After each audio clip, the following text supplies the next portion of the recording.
Georgia College Police Chief Scott Beckner joins us today on GC Conversations.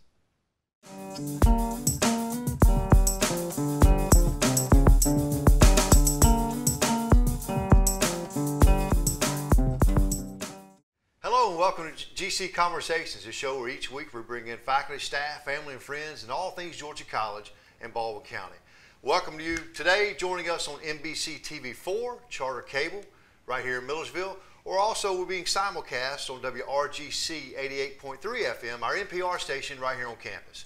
Got a great show today for you, and we're joined by Chief of Police Scott Beckner, our Georgia College Chief of Police, I should say. Well, Scott, welcome. Thank you. Thanks for having me. Yeah, good to be here. And always start off our first segment. I asked you to embarrass yourself and talk a little bit about you, so let's do that. So you've not been here a super long time. Tell us a little bit about yourself. When did you get here and all that good stuff? I got here in September of 2011. Okay, so we're approaching about a year and a half. About a year and a half. Okay, all right. And before then, I was in West Virginia at Shepherd University for about 2.5 years as Chief of Police. And before that, 18 years at Michigan State University up in Michigan, where I started as a patrol officer and worked my way up through lieutenant. Okay. Became lieutenant. You're Michigan. Are you a Michigan native?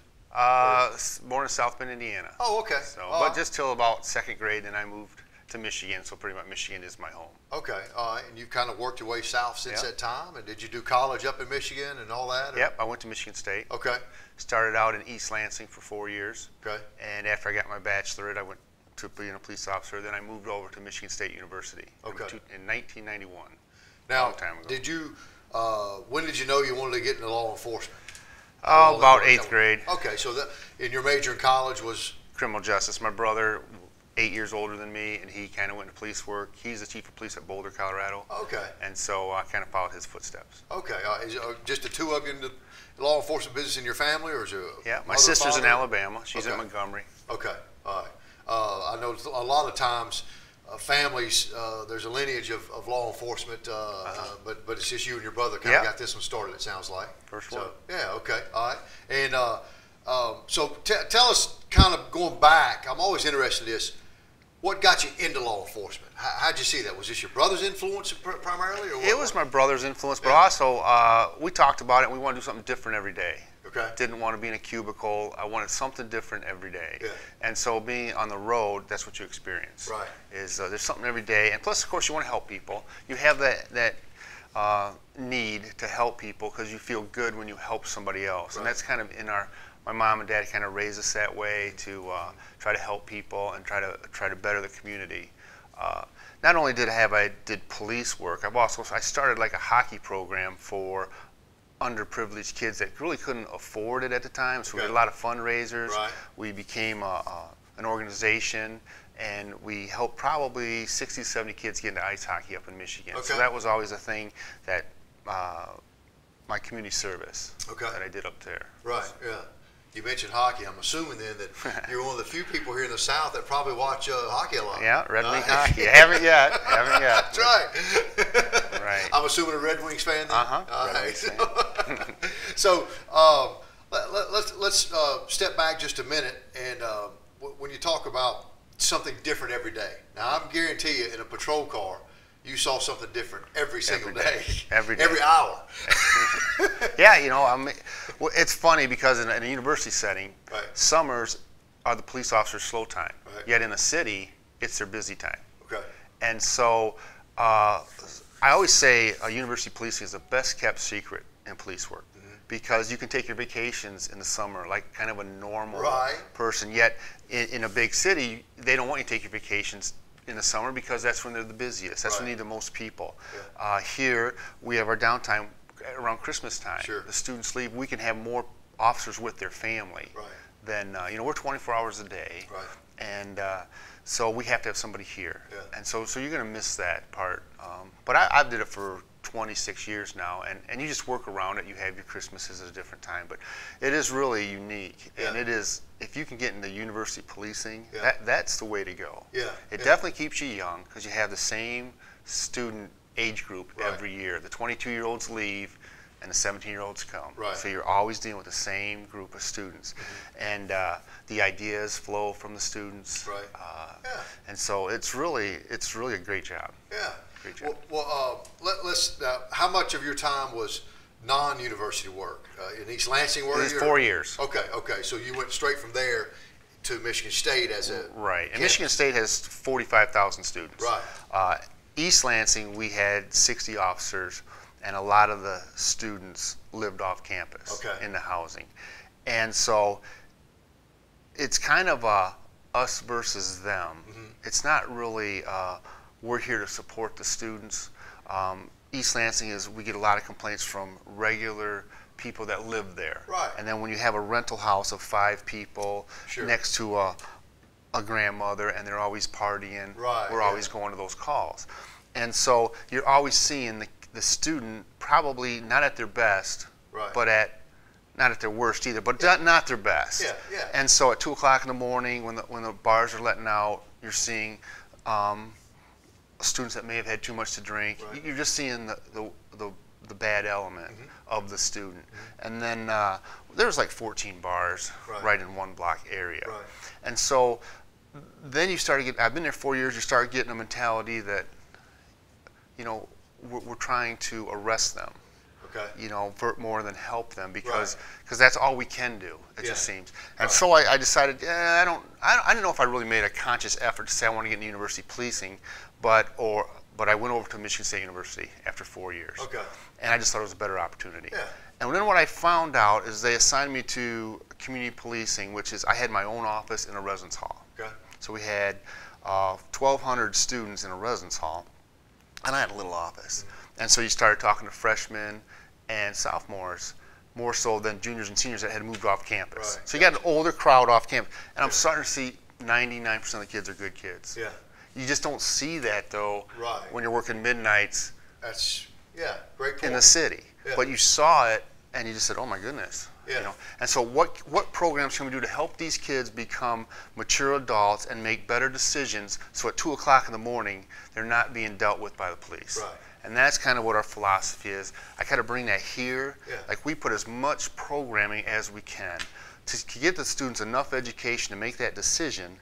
And then if they make a bad decision, it's not on us. It's not on the faculty, it's not on the staff. Because even the whole university housing tries to have the student make the best decision. So if kind of going back to that early in your career, you saw the opportunity, let's say you were helping people, or you were coming in on the back end as a non-university officer. Now the shift you saw, well, hey, I can help people more on the front end and keep them from this back end. That's excellent. That's a neat transition, and how you just described that of the viewpoint of both of those, and that's really neat, and kind of talking about again, some of your own value systems and trying to help other people. So, and I don't want to come across as what's right or what's wrong. You just are always dealing with parties at 2 o'clock in the morning and drunk drivers, and so you have to have more of an enforcement mindset. Because you don't want a drunk driver driving down the road. You don't want drunk kids falling into the roadway. So you're making these decisions to maybe all you can do is arrest. We don't really have the judicial system like they have here. Like we can send a student through judicial versus arrest. So maybe that person can get a stiffer warning, you're on probation, a little bit of a fine for the university. At a city, you can't do that. It's either give them a break or arrest them. And so you're always going to err on the side of arresting them because it's your career. What I've found is if you give someone a break, sometimes that's when you get in trouble as a police officer because you're upheld to you swear an oath to uphold the law, and you can't, you try, and some kids don't understand that. They say, oh, the cops just being, really, they're making this whole big decision when they make that decision. Scott, we're up against a break, so we'll come right back. We're talking with Chief of Police Scott Beckner today on GC Conversations. But it would be safe to keep your distance until there's no secret that makes you smile. Reliable sources say that chicken soup has found their way out of this dangerous, but they are returned.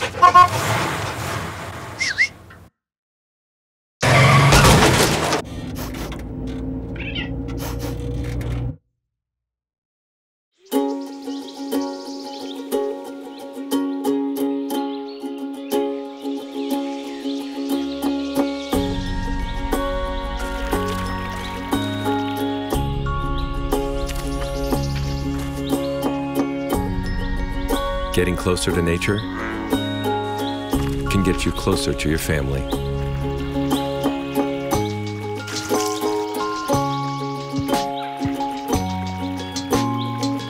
Go to discovertheforest.org.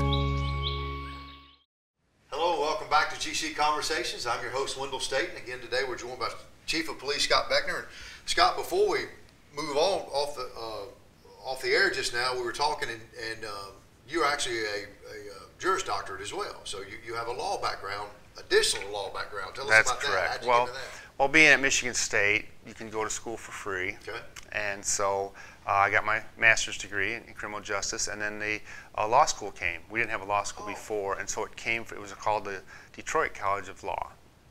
And so that came, and the university would pay for it. So I went to law school, and I always wanted to get into that law part of it and see what's out there that the attorneys know that I don't know, because you kind of get that a lot. Right. You know? Yeah.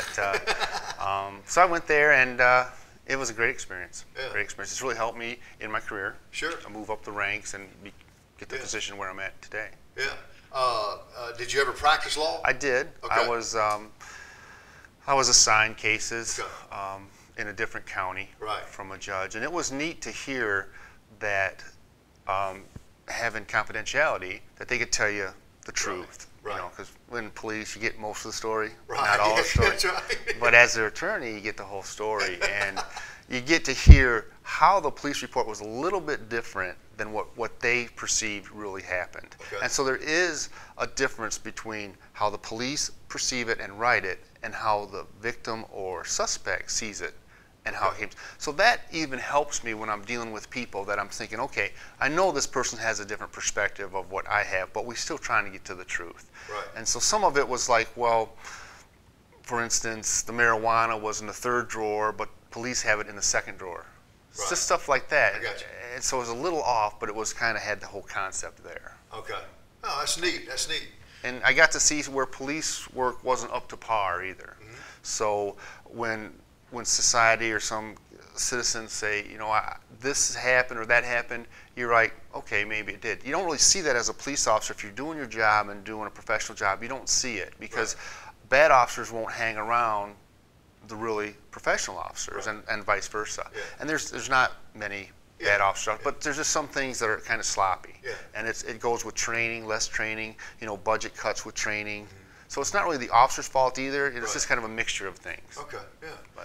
But let's talk about just university policing in general, and each campus across the system and across the country really has its own police force, and all of your certifications, training, it's all the same as any municipality, that type of thing. Kind of maybe talk about that. Correct. We are certified police officers in the state of Georgia. And so we can make arrests just like anybody else. And the trend is at universities, it used to be security, but now they're all going to police department, police. And one thing is the university presidents have a little more influence on the direction of the police department if they have their own police department. Mm-hmm. It fits more with the style and what the university is trying to get to the students. Yeah. And so we're kind of under their umbrella. University policing, I'm glad you said that. Community policing is one thing. University policing is a little different. Right. When I talk to the public, I'll talk about community policing, because that's what people grab onto and see. But it's different, because the kids are here for 4 years. We got them for 4 or 5 years, and then they move on. In a real community policing setting like Macon, those citizens are there for 20 years. Sure, so you're going your whole career dealing with the same people. Right. Here we're trying to get to the kids, so we got to tailor our programs to a 4-year or 5-year. What can they get the best bang out of their buck to move on? So when they move to Macon and other cities, they're a productive citizen, law-abiding citizen, making the right choices. Yeah, that's a great point, interesting concept, because if you grow up in a town, or let's say that's where your family's been, and you're a career police officer for 25 years, you're going to deal with the same people. Now, you're right. You're only seeing these folks for 4 or 5 years. Exactly. Exactly. The whole, again, that's why you talk so much about programming and education, and the upfront end of it is kind of my take on that. Yep. Give them the most we can in the 4 or 5 years they're here. How have you seen university policing change in your tenure of 25 years? You know, what are some of the major changes? What are some of the things that are exactly the same? You know. Well, the basic is that I grab onto is ownership. Okay. You know, and years ago there's an article called "Who Paints a Rented House?" Mm-hmm. You know, and who does paint the rented house? The owner. Right. And so if we can get these kids to take ownership in Georgia College and say, "This is my college," and if every department, your department does it, and the foundation department does it, this is their college. Right. They're not gonna break windows. Right. They're not gonna break into cars because it's theirs. Yeah. So you got to get the ownership. Mm-hmm. And one of the things that I do is I teach a class. I teach a class to teach them about criminal justice, but also to tell them that this is my philosophy, we're here to help you, we want you to take ownership of this place. We're a safe campus because of the students that come here. Right. That's the number one reason. The type of students that come to Georgia College make this a very safe campus. Right. And then we put in all the other programs, and we get professional people that I hire, and we all buy into the system to make it a safe campus. But it's really the students. Right. They come here, and I tell them that. Yeah. I want them to know that because you don't steal from your suite mate, you don't kick in a car when you're coming back from wherever. You make better choices. We're a safe campus. Right. Yeah, and that's going on that safe campus mode. Let's talk about that for a minute. Every year we seem to be the safest campus in the system, the safest campus in the state, all the national rankings, and I always like it when you talk about that to parents, is that, hey, that's a reflection upon you and what you've done the last 18 years. And you drop these folks off, and they're great kids, and they do a great job while we're here. And we're going to try to help move them on through and make them better citizens while they're here. It's pretty simple, really. It is simple. They'd raise the child, and they bring the kids in here. And the kids are great kids. Yeah. I mean, there's just so many good kids here that they're intelligent. They want to make the right decisions. They were brought up the right way. And that's why we're number one. Yeah, if we are number one, you know, and people say about that number one section, but you know, a stolen book bag here, or then we drop to 3, so it's really close. It's so numbers, and we don't make the statistics. Another company does, so it'll fluctuate. But we are one of the safest campuses. Yeah.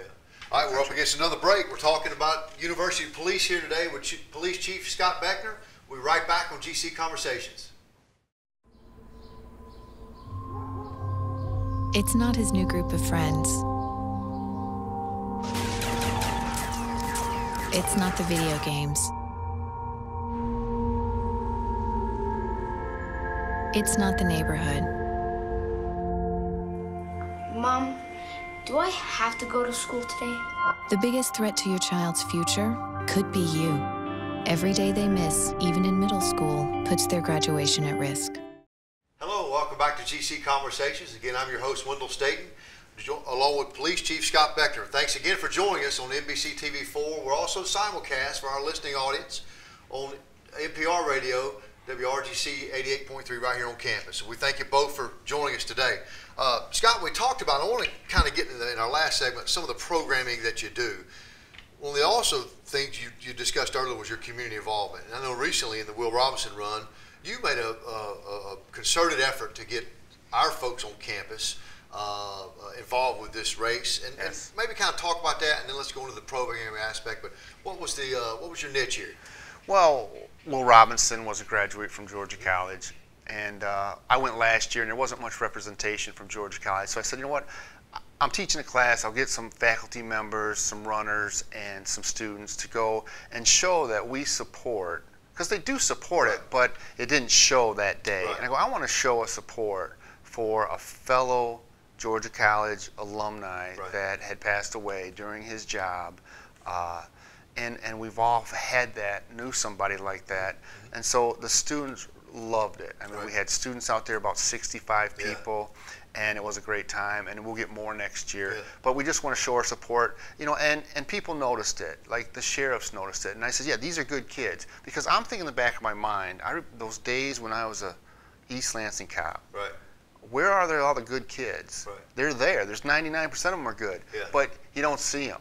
So I wanted to bring them in and say, look, these are Georgia College kids. They are part of our community. They're here to help enhance Milledgeville while they're here. And here's one way of showing it. And so my programs, I kind of try to have that philosophy of how else can we connect with the Milledgeville while we have these kids here for 4 or 5 years. Okay. Now let's talk about some of the programming maybe that's nationally trendy right now, or just things that are, again, you kind of talk about your philosophy. What are some of the programming components that we do to try to educate our students and our faculty, staff, and community? Well, we're doing some things. We're going to try to start maybe, well, we're looking into starting a program where we take the faculty and staff, some students, out to the range and give them some gun safety tips and let them shoot a gun and let them see how quick an officer has to make a decision, just to give them a little base of what we may have to do in our career. We also have alcohol awareness training where we get the goggles that what you affect when you're driving, how that would be. I want to tell you, just my own, sorry to interrupt you there. I did that one time with those goggles.